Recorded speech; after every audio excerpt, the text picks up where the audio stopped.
వీళ్ళిద్దరూ మంచి యవ్వనంలో ఉన్నప్పుడు కొంచెం బలం ఉంటుంది కదా, బలం మీద మంచి గర్వం ఉంటుందన్నమాట యవ్వనంలో ఉన్నప్పుడు. ఆ నమ్మకం అనుకోండి, గర్వం అనుకోండి, ఆ గర్వం, నమ్మకం ఉన్నప్పుడు వాళ్ళకి, ఈ సంపాతికి, జటాయుకి వీరిద్దరూ ఒక స్పర్ధ పెట్టుకున్నారు. అంటే ఒక కాంపిటీషన్ పెట్టుకున్నారు.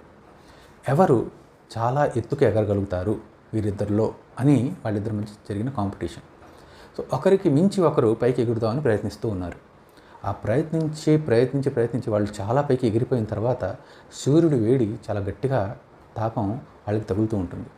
ఆ వేడి పెరుగుతున్నా కానీ వీళ్ళు పైకి ఎగురుతూనే ఉంటారు. అలాంటి సమయంలో ఈ జటాయువు ఆ వేడి తట్టుకోలేక సొమ్మసిల్లిపోతాడు. మూర్చపోయినట్టు ఒక రకంగా చనిపోతాడేమో అన్నంత పరిస్థితికి వచ్చినప్పుడు, ఇది సంపాతి ఎవరైతే అప్పటికే కష్టపడుతూ పైకి ఎగురుతుంటాడు, అతను కూడా కళ్ళు తిరిగిపోవడం అన్నీ జరిగిపోతుంటాయి. కానీ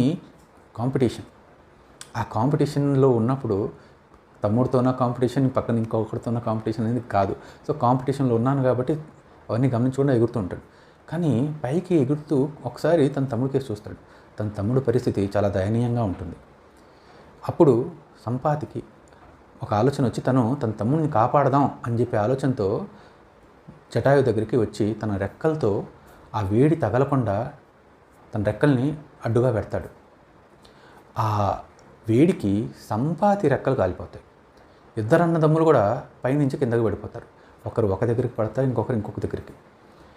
అలాంటి సందర్భం నుంచి ఎప్పుడైతే ఇంకా రెక్కలు కాలిపోయాయో సంపాతికి, అతను ఎటూ వెళ్ళలేని పరిస్థితి. తన తమ్ముడు ఎక్కడున్నాడో తెలియని పరిస్థితి. దాని తర్వాత చాలా కాలం తర్వాత అతని జటాయు ప్రస్తావన ఈ వానరుల దగ్గర విన్నారు.